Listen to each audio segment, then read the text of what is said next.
Ассаламу алейкум кыргыз элим, сиздер менен Ачык Айкын каналы. Ар дайым жаңы жаңылыктарды угуу үчүн биздин каналыбызга катталып, коңгуроочону басып кетиңиздер.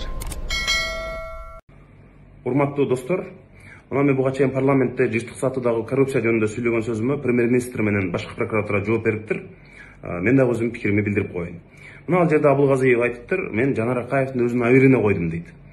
Эгерде абийир жөнүндө сүйлөшө турган болсок, премьер-министр Абылгазиевдин тушунда маалыматтык коопсуздукту эске албай туруп, жалаң казакстандык уюлдук операторлорго ип бекер биздин жыштыктарды бергени бул факт. Ошонун айынан азыр 5 адам түрмөдө отурганы дагы факт. Жооп берип атышатылар. Ошол жооп берүү жогорку деңгээлдеги кызмат абалдарына чейин жакынкы күндөрү жетет. Балким азыр эми бир саясий колду алып алышыңар мүмкүн. Бирок бул көпкө узабай туруп, бул сөзсүз мындай жооп берчү күн келет деп мен ишендирип кетким келет. Ошол эле убакта КТ Mobile деп өзүнчө уюлдук оператор ачып, Мегакомдун бюджетинен 345 миллион сомду бөлдүрүп, бирок ошол компанияга премьер-министр өзүнүн бажасынын баласын жетекчилик кызматка коюп, бирок акыры келип ал компания дагы банкроттук абалга келип кептилди. Иши жүрбөй калды. Эми ошол үчүн дагы ким жооп берет? Ошондой жактан алганда ким абийир жөнүндө маселе козгош керек? Бул мындай айдан ачык көрүнүп калды. Эми башкы прокуратура жооп бериптир. Жыштыктарды ордуна биз мурда эле кайтарганбыз.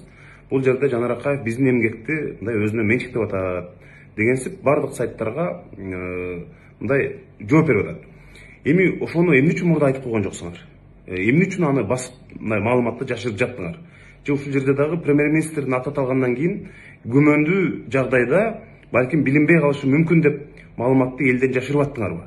Мисалы, ошондуктан биз бул жыштыктарды ордуна кайтардык деп мурдараак маалыматты таратып, элге ачык айкын кабарды бериш керек эле. Эми ушунчалык оперативдүү болуп, макул, менин ар бир сөзүмө жооп берип атсаңар башкы прокуратура. Мунуңар жакшы, эми дагы жооп берип койсоңор. Ушундай бир сенсациялуу эл күтүп аткан суроолор бар. Дача суу боюнча иш эмне болду?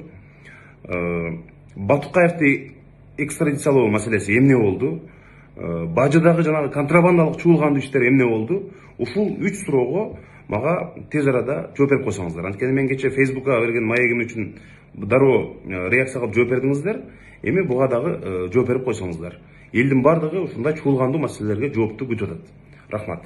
Анан албетте биз кайтарганбыз башкы прокуратура жыштыкты өз ордуна дейт. Бул силердин милдетиңер, бул силердин күнүмдүк жумушуңар. Силер ошону жасашыңар керек. Эгерде жасабасаңар, ага жооп бересиңер силер.